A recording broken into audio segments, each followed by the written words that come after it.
ఉభయ జిల్లాలైన నిజామాబాద్, కామారెడ్డి సంబంధించిన సాహితీలకు ఆయన అకాల మరణంతో మోగబడి అటువంటి కళా సృష్టిని మనం కోల్పోవడం వల్ల మన రెండు జిల్లాలకి తీవ్ర నష్టం అర్థం. ఆయనకి నాకు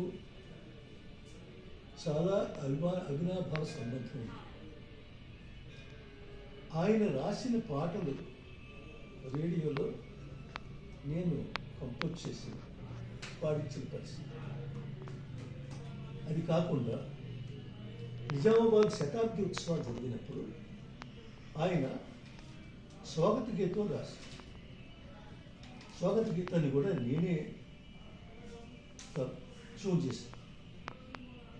తరతరాల తెలుగు నేల, తరతరాల తెలుగు నేల, పరిమళాల చంద్రశాల, పరిమళాల చంద్రశాల, హిందువులను దర్శించే అందరికీ వందనం, శుభాభివందనం, అభివందనం.